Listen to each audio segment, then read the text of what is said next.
Il y a plus de 2 siècles, la frégate Hermione traversait l'Atlantique avec à son bord le marquis de Lafayette qui s'était donné pour mission de venir en aide aux insurgés américains en lutte pour leur indépendance. Depuis 1997 à Rochefort, l'association Hermione Lafayette s'est lancée dans l'incroyable pari de sa reconstruction à l'identique. En septembre 2014, la frégate prend enfin la mer pour une série d'essais après 17 années de construction. Une aventure qui n'aurait pu voir le jour sans le soutien de plus de 4 millions de visiteurs et de ses partenaires publics et privés. Le groupe Moet Hennessy est l'un des plus anciens mécènes du projet. Le 13 mars 2015, la maison organisa une importante manifestation avec le chargement de 2 barriques de cognac 250.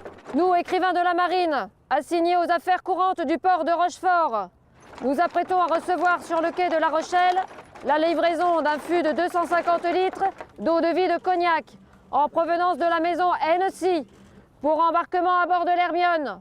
Nous avons entamé ce parcours il y a maintenant quand même pas mal d'années. Nous l'avons porté avec beaucoup de fidélité et voilà qu'il aboutit à l'occasion du 250e anniversaire de la maison Hennessy. Nous allons procéder au scellement de la barrique, le produit ayant été authentifié.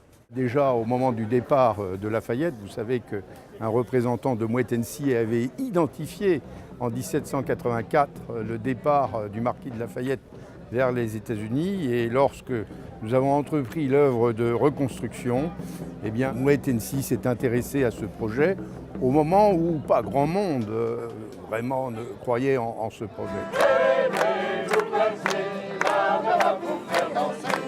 Afin de célébrer l'événement, le groupe Moet Hennessy avait convié les élus locaux ainsi que Madame Jane Hartley, ambassadeur des États-Unis, et Ségolène Royal, ministre de l'écologie et de l'énergie, à participer aux cérémonies.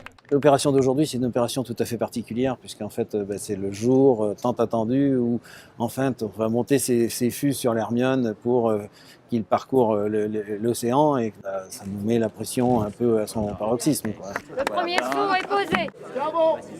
Nous demandons le silence pour la manœuvre. Comme on ne va pas les voir et qu'on ne va pas avoir d'accessibilité forcément très facile, c'est important pour nous d'être absolument sûr de leur qualité et de leur capacité à contenir ce produit qui est quand même exceptionnel.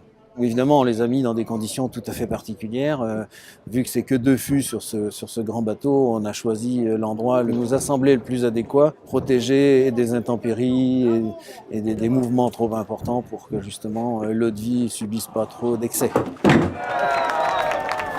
À l'issue du chargement, une dégustation fut organisée à bord, l'occasion de découvrir les secrets d'assemblage de ce produit hors norme.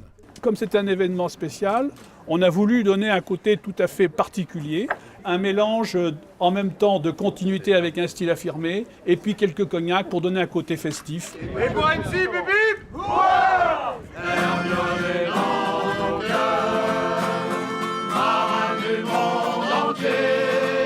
C'est le 18 avril que la précieuse cargaison a quitté la France, direction l'Amérique. Les barriques seront alors vendues aux enchères à Mount Vernon et New York au bénéfice d'organisations caritatives.